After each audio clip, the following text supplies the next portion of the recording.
I'm wondering, I want to check it to see how hot it is. I may have some hot. Please tell me if that's hot. I'm going to go get the hot. Thank you. Okay?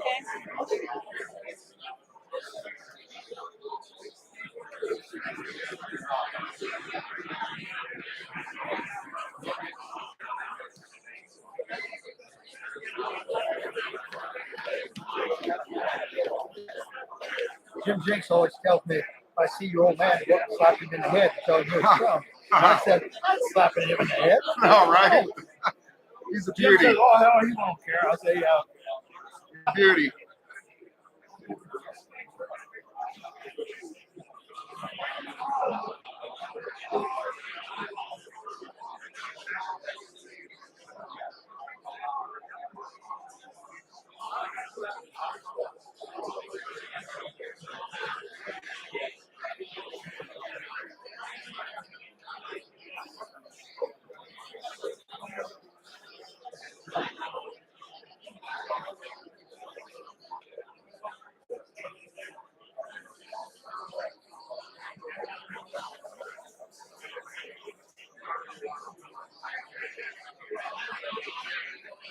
Watch this steam. Thank you. Oh, yes. Thank You're welcome.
be here.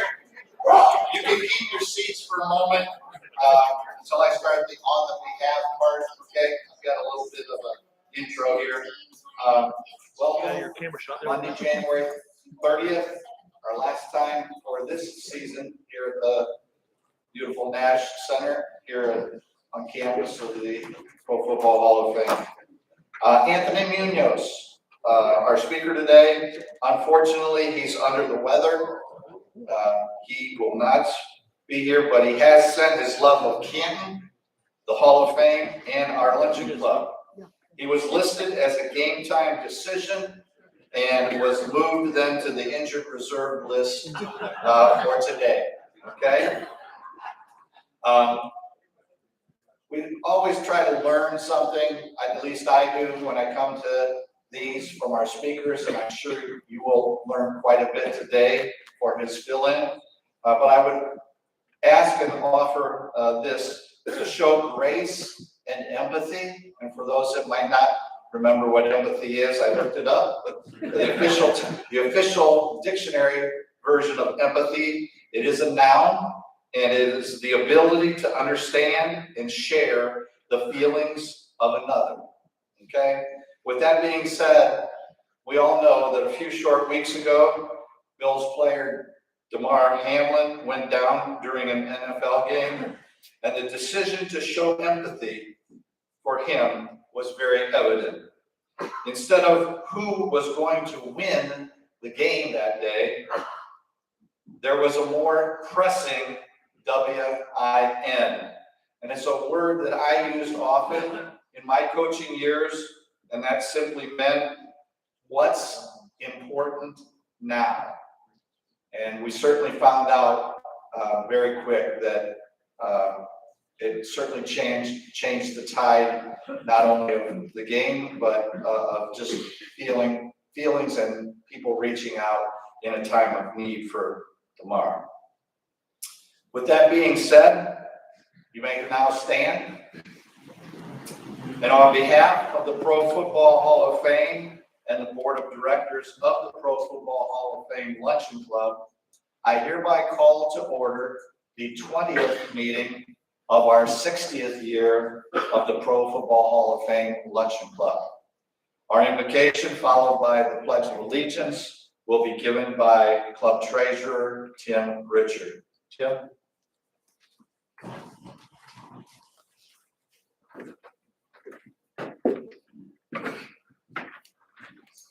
Let us pray. Dear Heavenly Father, we just thank you for the opportunity to once again meet your Lord at the Hall of Fame, and we're thankful for all you've done for the city of Canton, bringing the Hall of Fame to Canton, bringing football, dear Lord, to us, and we just thank you for the opportunity to be together. We thank you for the food service, and we bless the hands that prepared them for us. We ask all of these things in the name of your Son, Jesus. Amen. Amen. To the flag of the United States of America and to the republic for which it stands, one nation, under God, indivisible, with liberty and justice for all.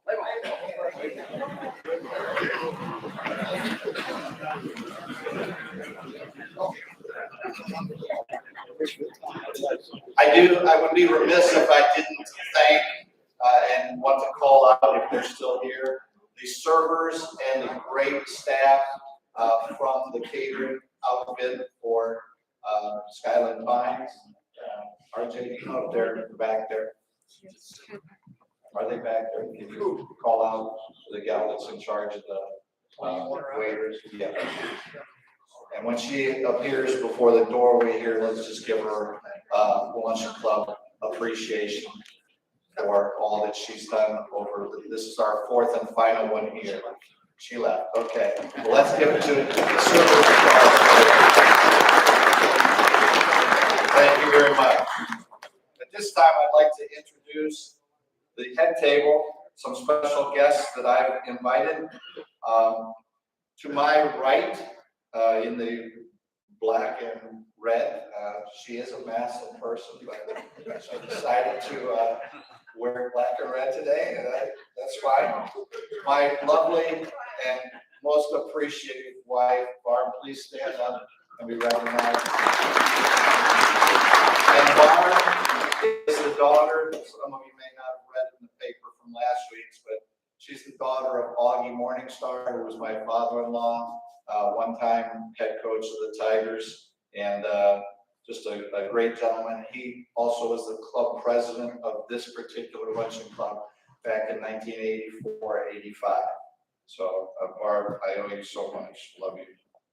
Next to Barb, on her right, gentleman with the hat, hails from the island of Jamaica. I call him my Jamaican gem. Willard, please stand up and be recognized.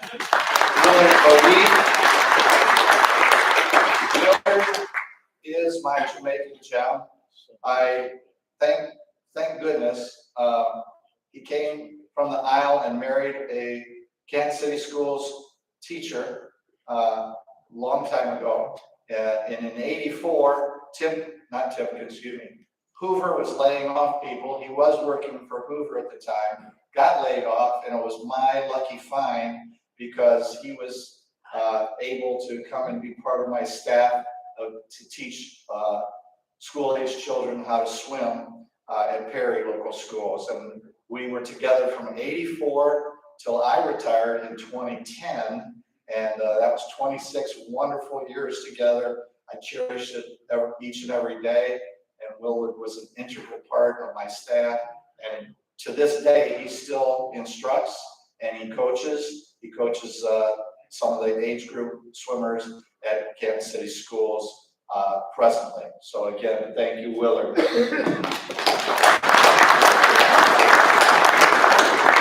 Also with us today, down in front, as he always is, TJ Downing with Start Media. We appreciate their of today's program. And now on to the meat and potatoes, as they say. We have two gentlemen filling in today. I don't think they need any introduction, but I'll keep it brief and short. First of all, speaking to you is going to be Joe Horrigan. He was the former executive director here at the Hall of Fame, and his current title is Senior Advisor. Joe?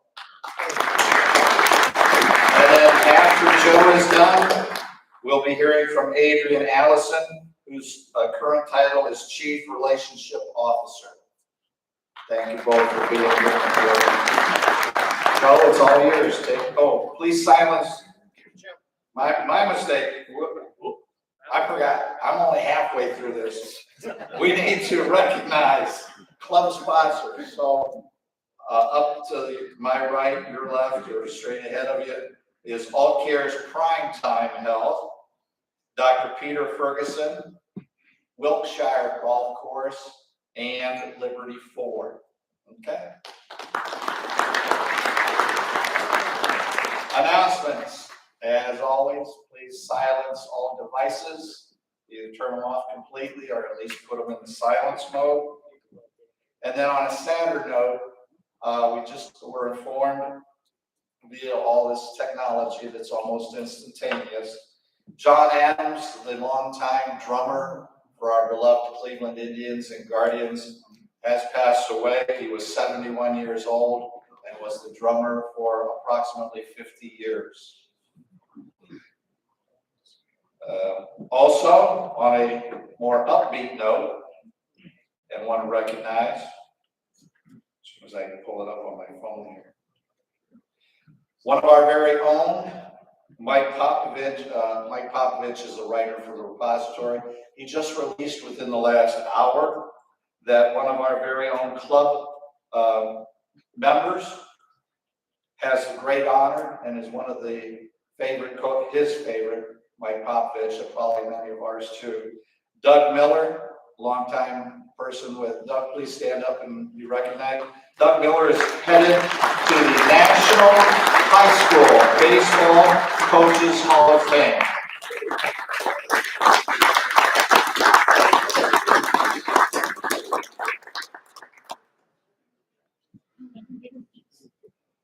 I have no reports of death or illness to our members, which is great.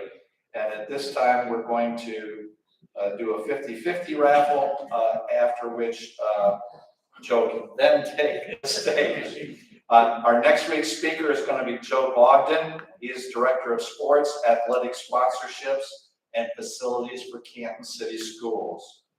50-50, there is only one roll of tickets today. It is worth $211, and Tim Richard is going to have that money. So if you have that winning ticket, please hold it up and Tim will come to you. I'll let you. Okay. Notes back.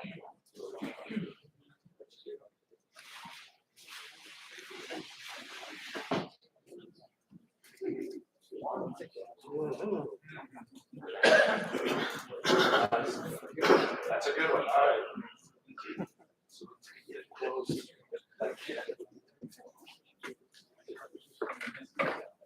The winning ticket is 348 758 758.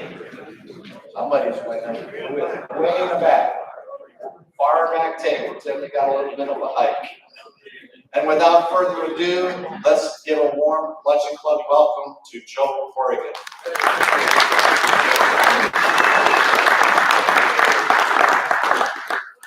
It's always nice to get introduced twice. What's really nice though is to speak to a group where possibly I represent 30% of the hair in the room. I do have one announcement to make. Whoever parked their automobile in our lobby, would you please move it? Well, I'm not Anthony Munoz, and we're eating potatoes, as I was told. Since I'm Irish, I must be the potatoes. But really, it's nice to be here. It's nice to see you here. This is kind of a shift for you, I know. I hope you enjoy coming to the Hall of Fame to do this, because it's really the place you belong, to be honest with you. This started 60 years ago, it's like the Hall of Fame, and I can't believe every time I see this club, the numbers of guys and women now that come out every week for this. This is just fantastic. So hopefully Adrian and I will give you a little bit of a interesting story. Anthony would have been very entertaining. I've been with Anthony on many occasions where he spoke. I'm supposed to be with him tomorrow in Cincinnati if he's feeling better, I hope. In any case, Jim Porter, when he called us this morning, said, hey, you guys are going to have to fill in. He had a really good idea. He said, this is almost February. And he says, February is Black History Month. And the Pro Football Hall of Fame has embarked on some very interesting initiatives to that end. So Adrian and I have been both intimately involved in it. So we thought we would give you kind of a general history of what the Black College Football Hall of Fame is, why it's going to be here in Canton, in the Pro Football Hall of Fame. And then Adrian will explain or delve more into what's going to be happening in the very near future in terms of the Hall of Fame, or the Black College Football Hall of Fame Classic. But what a lot of people don't understand or realize when they say, what is the Black College Football Hall of Fame? And there's this misconception of what it might represent, but really what it is Black College football, which began in 1892, same year that the first pro accepted money to be paid. 1892 was an important year. Now that pro, William Pudge Heffelfinger, was paid $500 to play in one game for the Allegheny Athletic Association. Now the Black College football, the first game that was played, I don't think there was $500 in the total viewing public or with the players. It was really a situation where Black colleges and players, I should say individuals that went to Black colleges were going to Black colleges and universities only because they were the only opportunity for them. Major white schools, colleges, and universities were segregated. They didn't allow Black students or athletes. So this was the only alternative for them. And like America at the time, football was catching on, and why not catch on just as well as the Black schools as the white schools? But the problem was Black colleges and universities were small, they were rural, they had very little money, if any. They were usually run by churches or philanthropic groups or the state governments. The state governments didn't do it out of the benevolence of their heart. They did it to keep separate but equal rules or laws enforced. So it was a really different part of our cultural history. It's important to remember. And Black college football quickly emerged, and when I say quickly, as quickly as pro football maybe, into a major sport competition. Schools began developing their athletes, became really very good teams, but they still could not compete against white schools. And they could, these players, you can imagine the athletes that are going to the early black colleges and playing sports. These are kids that would have been recruited in any school, but it wasn't open to them. This was their only opportunity, and they made the best of it. But at black colleges and universities, it was a really interesting phenomenon. I've interviewed dozens of former players from black colleges. And to a man, and they're not interviewed at the same time in the same room, but always the same questions. And to a man, they will tell you that black college football meant family, faith, and football. And not necessarily in that order. It was really, it's a cultural experience where anyone that went to played on a black college football team, you know, they have an alumni, whatever school they played for. But just like the students that attended black colleges back then and even today, the second alumni is having been at HBCU, which they are now called historically black colleges. They weren't historic yet, but historically black college experience is something that there's this fraternity feeling, a fraternity and sorority feeling of similar experiences. And that's how it was in the athletic departments. So you can imagine the great athletes that are coming out of these schools. Well, two of them, one named Doug Williams, who we may remember from his years with the Tampa Bay Buccaneers and the Washington Redskins, and he was played in the USFL, and the other being James Shaq Harris, got together, and they were both former Grambling quarterbacks from two different generations. Shaq graduated out of Grambling in 1968, and in 1969, he was drafted by the Buffalo Bills, and there's a story behind this. There were no black quarterbacks in the NFL at the time, in pro football. Marlon Briscoe, for a short period of time, the year before, was an emergency quarterback for the Denver Broncos, but wasn't even invited back to the Broncos quarterback camp the next year. So it was still this positional prejudice in the National Football League, although our friend Marion Motley and Bill Willis, Kenny Washington, and Woody Strode had reintegrated the sport in 1946. In 1969, there was still what they called stacking. Black players weren't playing specific positions, one being the quarterback, the other being a center, the other being a middle linebacker. Those were, quote, thinking man's positions. If a black quarterback coming out of a historically black school made it to the NFL, they would turn him into a wide receiver or a defensive back, who never played quarterback. So Shaq Harris, in 1960, after graduating from Grambling, was drafted by the Buffalo Bills. And he was hell-bent. He was not going to play anything but quarterback. He tells a story. He says, I was drafted in the 7th round. I have to know Shaq Harris and how good he was in college. He was the prototypical quarterback of the day. He had the right size, the right strength, arm strength.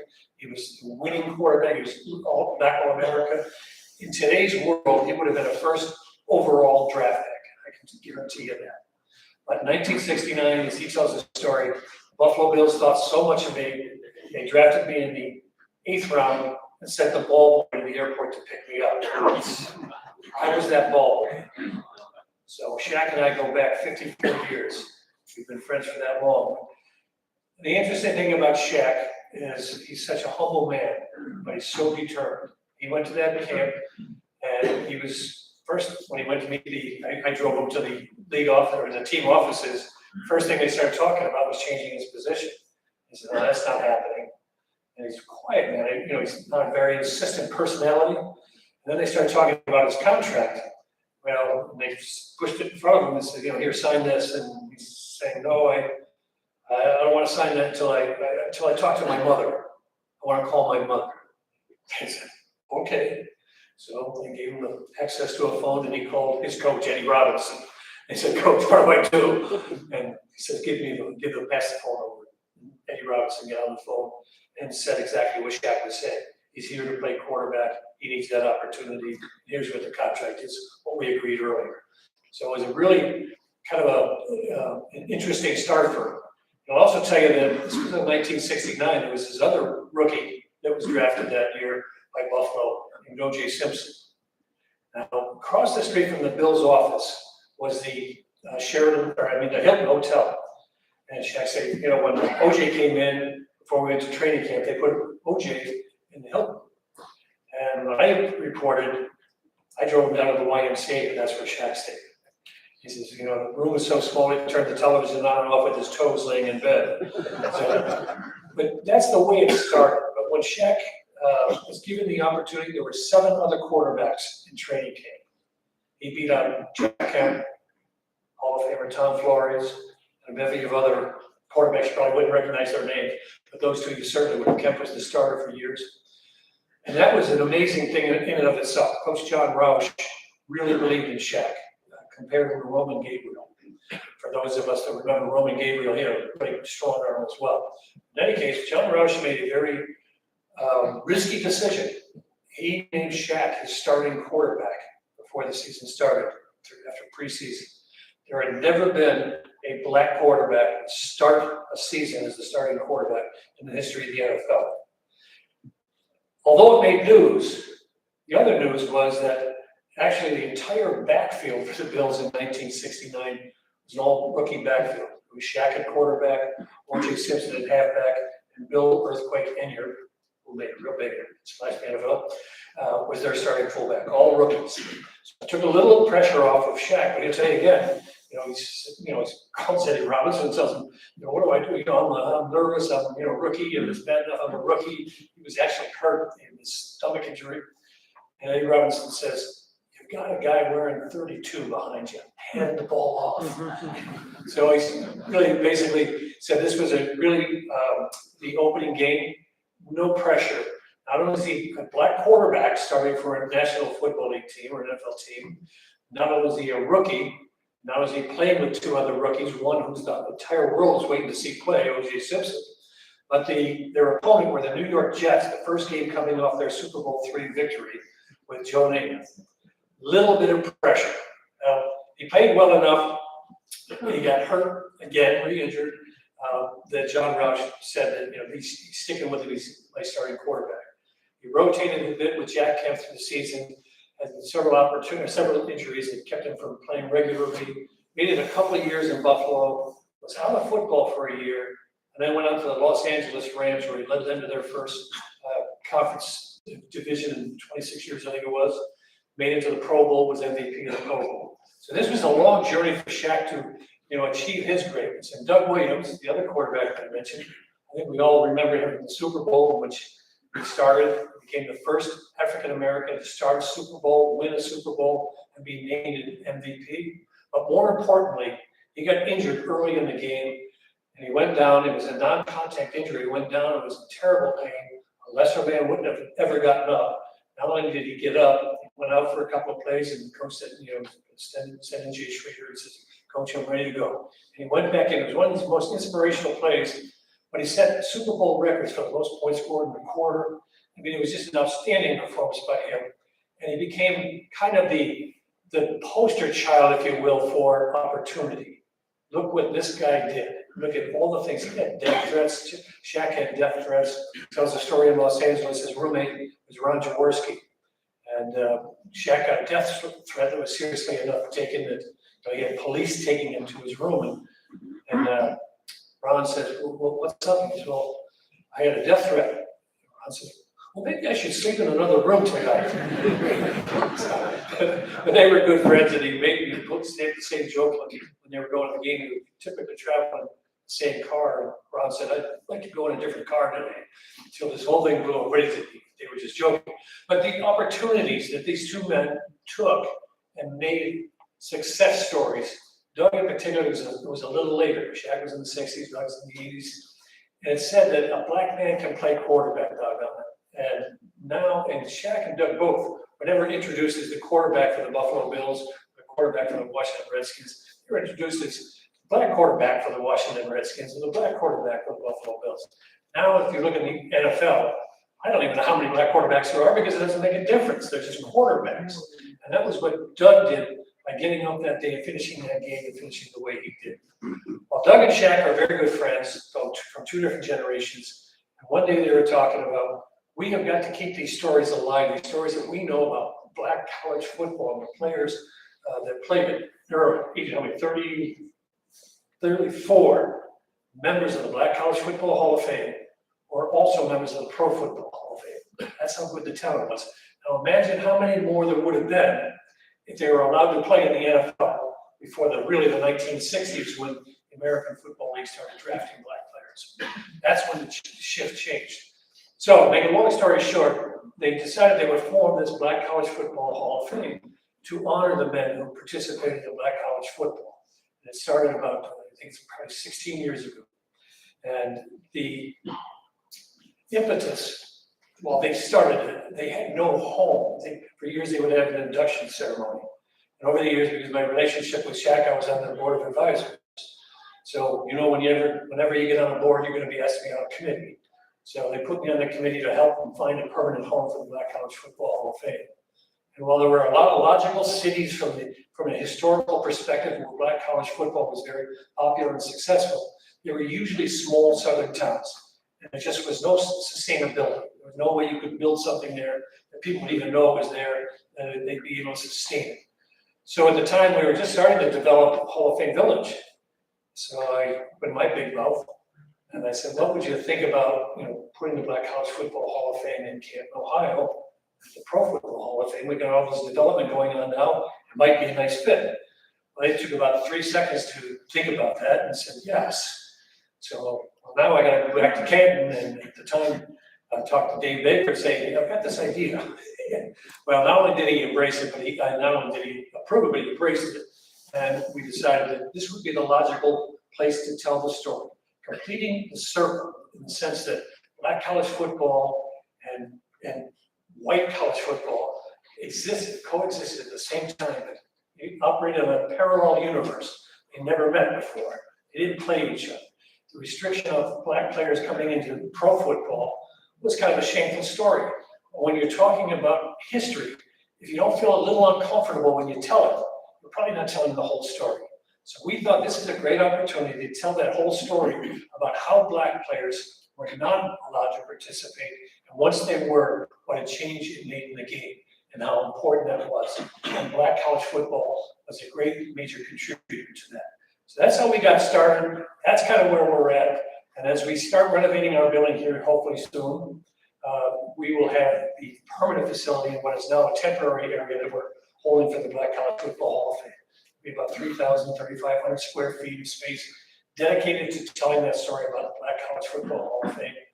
Doug Williams and Shaq Harris started, and several of our Hall of Famers are on their board of trustees. By the way, I would mention, I said that Shaq, kind of broke that glass ceiling of a black quarterback, I think in 1969. Well, Willie Lanier broke that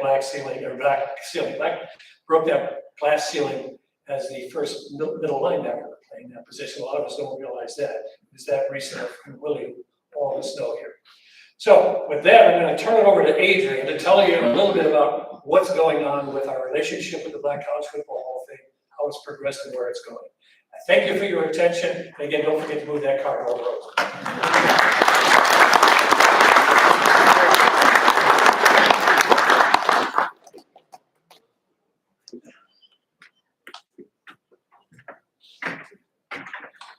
Good to see you all again. The last time I was here, I introduced Donnie Shell, I think. And little do you all know, I was supposed to introduce Anthony, and when I got the call that he wasn't going to be here, of course, my first question, is he really sick? Or is he heartbroken? Because some of you Bengal fans in here are probably lamenting a lot of things that happened yesterday. But I did want to just acknowledge Anthony, and I know I'm supposed to talk about Black College, but I want to do a couple of things. First of all, I want to congratulate Coach Miller. Coach Miller, awesome. You and your family are, truly icons in this community, and the award you are receiving is exactly what you deserve. So congratulations to you.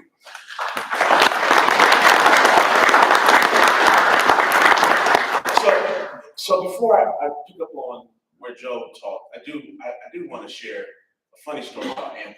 So I've been here at the Hall for about 5 years. Got a chance to interact with Anthony, talking to Anthony Munoz. And just a couple of weeks ago. As a matter of fact, it was January 12th.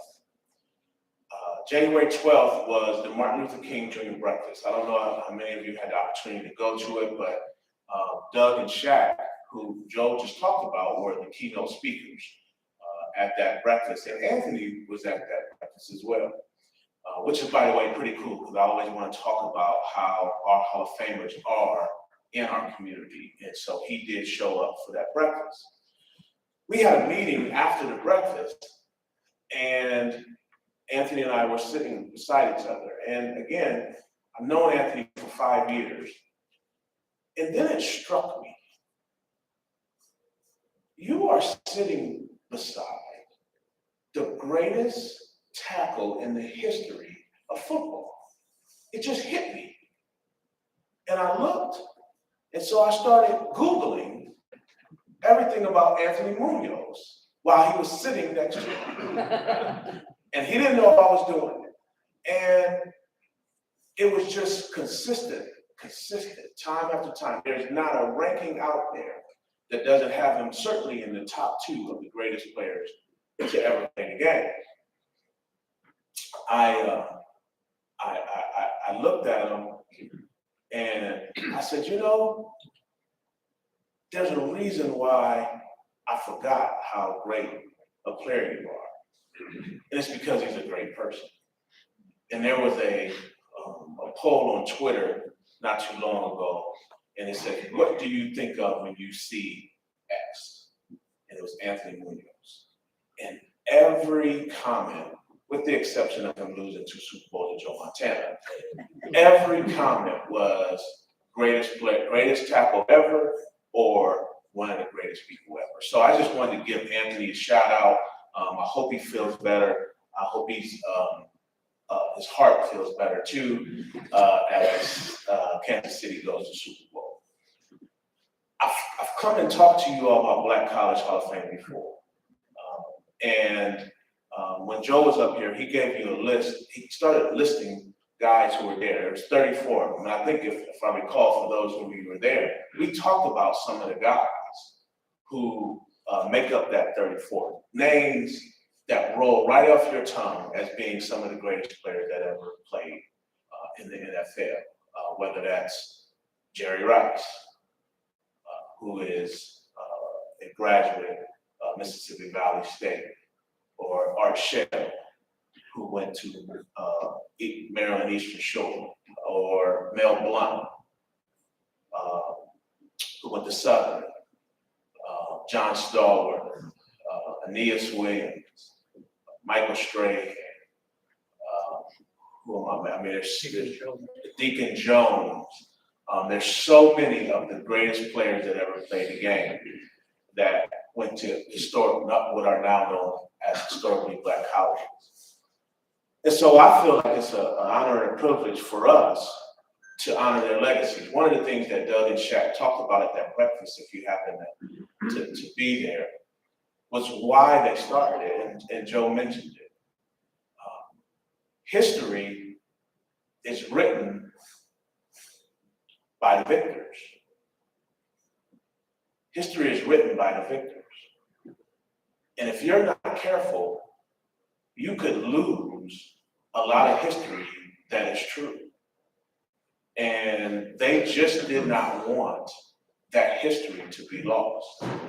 And so because of that, we have the opportunity to tell their stories. And as part of our agreement with them, I'm proud to say that it's about the museum, but it's also about using the museum as a platform for other opportunities to share the story.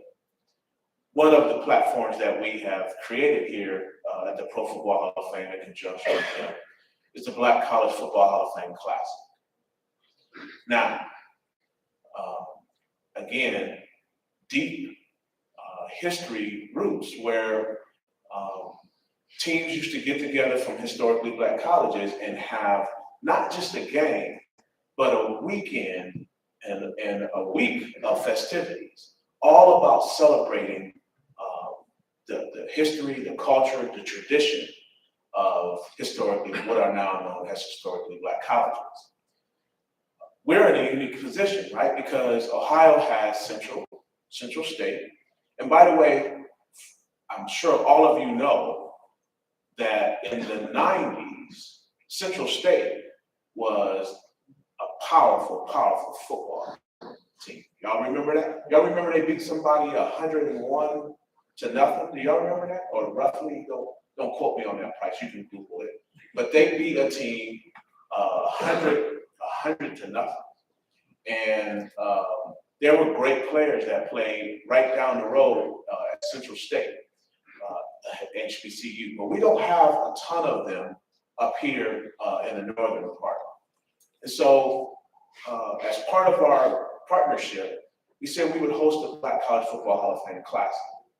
And we've hosted it for 3 years, and we are going into year 4. And I'm proud to say that we've gotten better at it.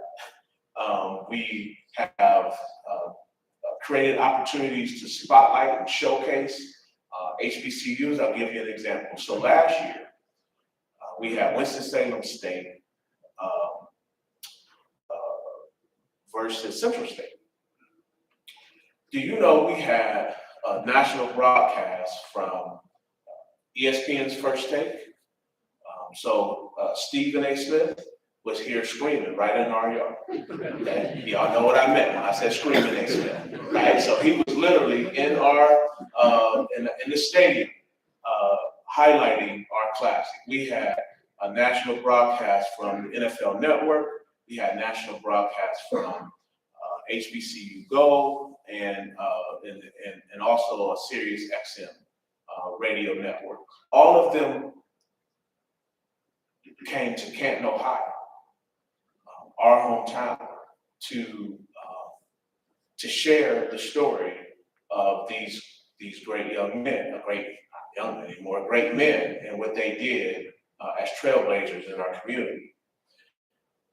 As we continue to progress, we continue to get better at it. So now we've formed a relationship with the National Football League.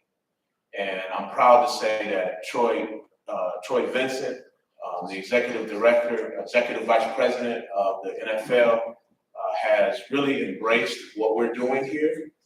And one of the things that he's done is created an opportunity for us to collaborate with all of the commissioners from HBCUs. And so in time, Lord willing, we'll be having every year, every Labor Day weekend, we'll have those teams, two historically Black colleges come to Canton. And I really, well, let me tell you who's coming this year. So Morehouse is coming, Morehouse University. So Morehouse, of course, all of you have seen people from Morehouse, right? Because if you saw MLK, he's a graduate of Morehouse.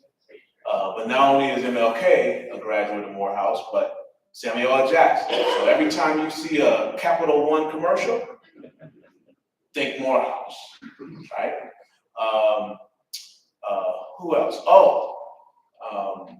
There's a film producer by the name of Spike Lee, Morehouse graduate. And I think Denzel Washington's son is the leading, career leading rusher for Morehouse. So there's a lot of great tradition at Morehouse, and they'll be here this fall, and they'll be playing Virginia Union University.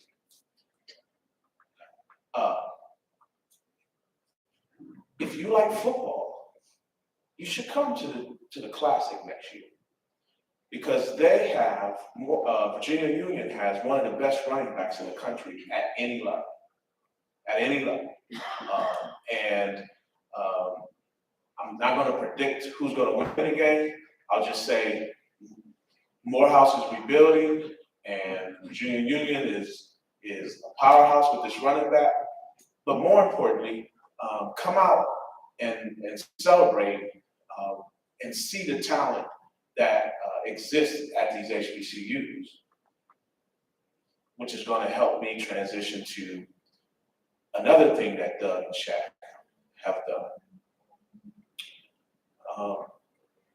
In 2000, let's see, today is 22, 21, 2020, for all the HBCUs, I think there are 107 HBCUs, and I think 80 of them or so have football. There was not one player drafted from an HBCU into the National Football League. Now you might say, well, maybe because they weren't good enough.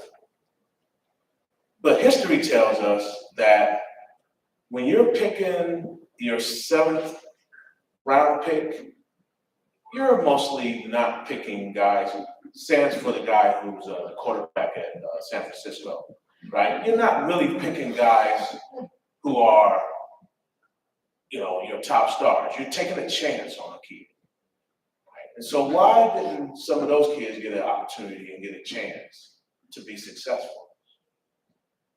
Well, Doug and Shaq said, maybe it's because they just haven't been seen. And so they started what is now known as the Legacy Bowl. And so I would invite you all in February 25th, I believe. It's a Saturday, I think it's the 25th. I'll look at my phone in a second. But February 25th will be the 2nd annual Legacy Bowl. And what that Legacy Bowl is an opportunity for graduates of HBCUs to have an opportunity to play in an all-star game. The first year of the Legacy Bowl was last year. As a result, hopefully, probably, of that Legacy Bowl, there were 4 kids that were drafted from HBCUs in the 2022 draft. And 22 of them went to camp. So it makes a difference if you get the opportunity to be exposed and give general managers another chance to put eyes on you. And so there'll be another Legacy Bowl coming up in February. I believe it's February. It's the Saturday. Is that the right day? Thank you. Thank you for helping me out there. Yeah. The 25th, it'll be on NFL Network. And again, it's another opportunity to showcase what's happening. The other thing, by the way, do y'all know, I read this yesterday. Doug Williams, first Black quarterback to win a Super Bowl MVP, play a Super Bowl. James Shaq Harris, first one to start a season MVP. It is 2023. And in 2 weeks, it'll be a first time in the history of the Super Bowl that there will be 2 Black quarterbacks playing against each other. First time in the history of the Super Bowl that there will be 2 Black quarterbacks playing against each other. I think we've come a long way. And that's, I was actually rooting for the 49ers. So in some ways, I wasn't even processing it that way. But the reality of it is that what Doug and Shaq did, what this community, what you all as Canton community have the opportunity to do, which is host their Hall of Fame, that Hall of Fame, they set the trail, and they really trailblazed for the fact that we are on 2 weeks from now, we're going to be watching something, again, historic. It does not happen without them, because the reality of it is, and they talked about this, they talked about what they had to endure in order to make that happen. And so we'll have another classic this year. Another thing I'm proud of is that, and I found out about coming and speaking with you all a little bit late. But one of the things that we do as a Pro Football Hall of Fame is we have a fellowship. It's called the Doug Williams James Shaq Harris Fellowship. And we provide a year-long paid fellowship to a graduate of a historically Black college and university.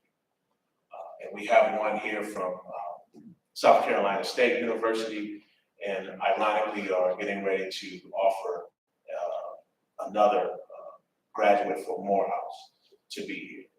And so I say all that to say this. We can't do any of this without your support. And I'm not talking about financial support. What I'm talking about is your heart support. I'm talking about the fact that we have the opportunity to tell stories that maybe didn't get told. Or maybe we get a chance to learn some stories that we just didn't know about. Joe said sometimes it's a little uncomfortable. It's a little uncomfortable, the fact that we don't really want to talk about it. But this, what we're doing here at the Pro Football Hall of Fame, gives us an opportunity to tell the story, but also tell it from our perspective of the love of the game of football. And that's what's great about football, is that at some point in time, it's going to allow us to come together, just like it's allowed this Luncheon Club to come together for the last 60 years. It allows us to come together as a community. We use the saying, community, unity, and education. Community, unity, and education. It's okay to learn something that you don't know about. It's okay to come and bring other people and learn. I would encourage every one of you, I know where you're, if you haven't had a chance, go out and just walk the gallery. Walk the gallery. It's the little round place. I don't know, I'm not going to ask y'all to show hands. But if you have not had a chance to go walk the gallery, walk the gallery. But then not only that, come back and bring somebody else to walk the gallery, to learn about these great men. Because that's what our job is. And we have the privilege of having them choose our community to be the place where they tell their story. That's it for me. I thank you. Questions and answers? I'm happy to take. Where did Joe go? Yeah, I'm sure he did. I had another meeting. Joe tipped out on me, and he's the historian. I asked him, one time I introduced Joe, and I made the mistake of not recognizing that Joe Horrigan is one of 5 people that are considered to be a historian of the game of football. We've got a pretty good treasure in our community with Joe Horrigan, and I'm mad that he left me. But I'm happy to take questions about Black College or about anything else that's happening here at the Pro Football Hall of Fame. Questions? Yes, ma'am. But the 2 schools that are coming to play, do they have any of the Hall of Famers that are in the regular Hall of Fame? Have they produced any? I'm just curious. Yes, they do. Thanks. That's a great question. The question is of the Virginia Union and Morehouse, do they have any Hall of Famers? Ironically, the Virginia Union, they have a coach named Coach Joe Taylor. And Coach Joe Taylor is now vice president at Virginia Union, where he coached. But he is a Black College Football Hall of Fame. Morehouse, ironically, does not. I don't believe, but they do boast. Ben Wallace. Didn't Ben Wallace play for Cavs? Yes, Ben Wallace, as a graduate, basketball graduate, and another famous graduate that I'm losing off the top of my head. So they're Coach Joe Taylor is excited to bring Virginia Union to camp and showcase what's going on there. All the way in the back. You mentioned that they were going to add 3,500 square feet onto the Hall of Fame for the Hall of Fame. Where is that going to be, and have any ideas what's going to happen? Yeah, that's a great question.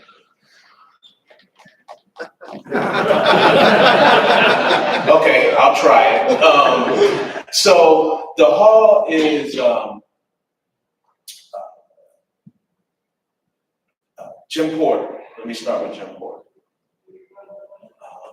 Jim Porter, in his short time as being president, one of the things that Jim Porter said almost immediately when he became president was, this museum is dated.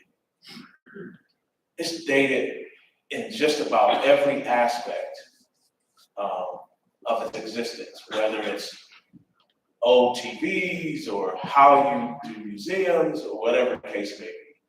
And so one of the things that Jim has decided to do, and Joe is leading it, is figuring out how we raise a certain amount of money for a full outright restructuring and remodeling of the Hall of Fame.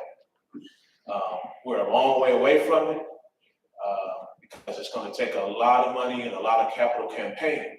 But as part of that campaign to revitalize this Hall of Fame, the Black College Football Hall of Fame will be included in that remodel. And so where it's going to be, it depends based off of the planning and the architects and all of that kind of good stuff that Joe could have told you.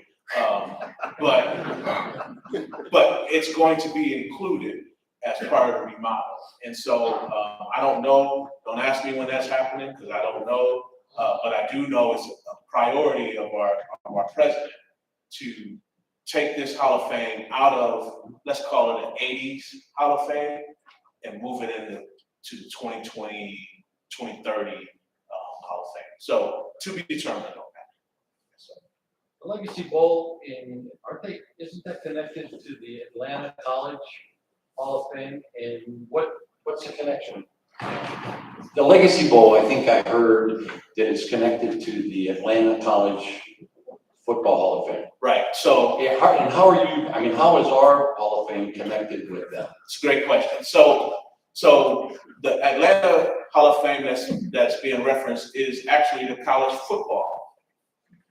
We all know that we've got a couple of members from Stark County in the College Football Hall of Fame. Mike Doss just went in. Coach Karras is in it. Jim Ballard. I don't mention Jim Ballard. I played against Jim Ballard. Jim Ballard from Mount Union. I did play I sacked Jim Ballard, by the way. He don't like that to this day. That's either here or there. And others. But anyway, that's the College Football Hall of Fame in Atlanta. Now, the induction ceremony for the Black College Football Hall of Fame is held at the College Football Hall of Fame in Atlanta. And that's where they started their induction ceremony. One of the biggest supporters of the Black College Football Hall of Fame is Arthur Blank, the owner of the Atlanta Falcons. And so he has been a great supporter of the Black College Football Hall of Fame. And so they began, when they first started having their induction ceremonies in 2010, they had it in Atlanta. It continues to be in Atlanta. And so in June, I will go to Atlanta for the new class. They announced the new class of Hall of Famers from there, and then we'll be at the at the College Football Hall of Fame.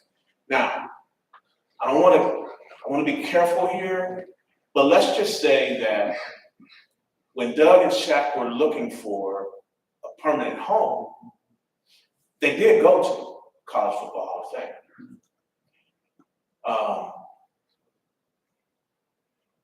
It didn't work out. I'm not 100% sure why, other than it may not fit with the story that they wanted to tell. So that opened the door for us in camp to be able to tell that story. But that's the connection between the College Football Hall of Fame and the Black College Football Hall of Fame, which is really none, other than there's an overlap of inductees, and that they do hold their enshrinement there every year. Mr. Larson. Question. It's been reported that McKinley High School is going to be moving downtown.